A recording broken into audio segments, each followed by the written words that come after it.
இன்றைக்கி நம்ம பார்க்க போகிற எக்ஸசைஸ் எதை ஃபோக்கஸ் பண்ணி அப்படின்னு பார்த்தீங்கன்னா நம்மளோட கை தாங்க.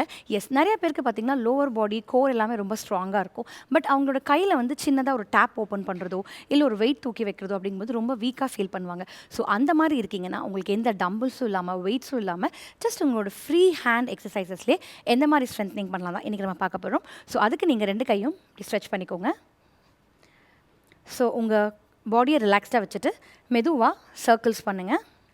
ஸோ கிளாக் வைஸ் 50 வாட்டி, ஆன்டி கிளாக் வைஸ் 50 வாட்டி பண்ணணும்.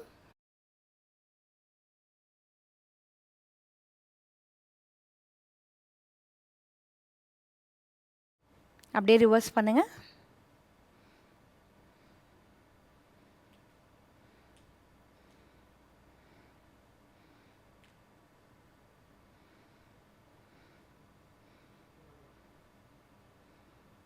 Okay, relax.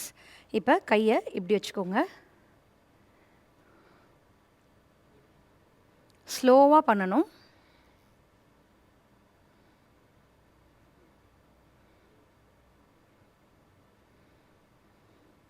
ஓகே, ஆப்போசிட் கை.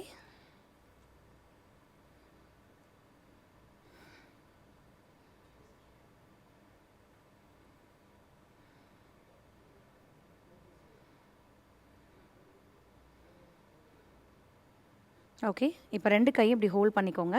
ஹோல்ட் பண்ணிவிட்டு தலைக்கு மேலே லிஃப்ட் பண்ணணும்.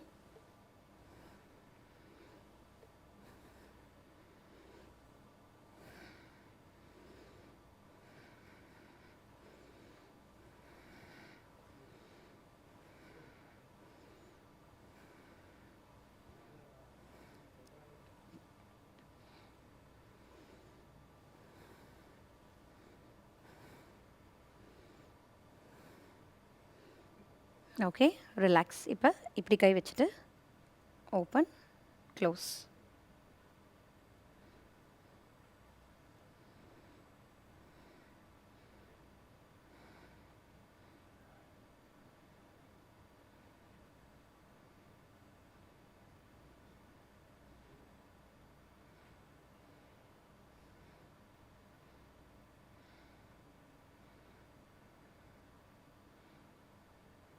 ஓகே, இப்போ 2 கையும் க்ளாஸ் பண்ணிக்கோங்க.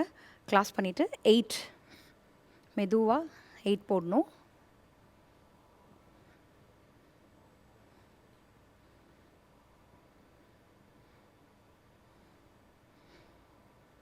இந்த ஒவ்வொரு எக்ஸசைஸும் 50 வாட்டி பண்ணணும். ஸ்லோவாக பண்ணணும். ஸோ இந்த எக்ஸசைஸ் பண்ணி முடிக்கும் போதே உங்களுக்கு வந்து உங்கள் ஆர்ம் மசில்ஸ் வந்து எந்த அளவுக்கு எஃபெக்டிவாக ஒர்க் ஆகிருக்கு அப்படிங்கிறது உங்களால் ஃபீல் பண்ண முடியும். ரிலாக்ஸ். ஸோ இந்த ஆர்ம் ஒர்க் அவுட்ஸ் நீங்கள் வந்து ரெகுலராக ஃபாலோ பண்ணும்போது உங்களோட ஆர்ம் வந்து டோன் ஆகும். அதாவது வந்து தொலை தொங்குற சதை எல்லாமே வந்து நல்லா டைட் ஆகும். அட் த சேம் டைம் உங்களுக்கு வந்து நெக்கு இல்லை வந்துட்டு உங்களோட ஷோல்டர் ஆர்ம் எல்லாம் பெயின் இருக்குது அப்படின்னா அதுவுமே ஸ்ட்ரென்தன் ஆகும். ப்ளஸ் உங்களுக்கு வந்து மசில்ஸ் வந்து நல்லா ஸ்ட்ராங் ஆகும். ஸோ இதை வந்து வாரத்தில் 3 நாள் நீங்கள் பண்ணிவிட்டு உங்கள் கை எவ்வளோ ஸ்ட்ராங் ஆகுதுன்னு சொல்லுங்கள். தேங்க்யூ.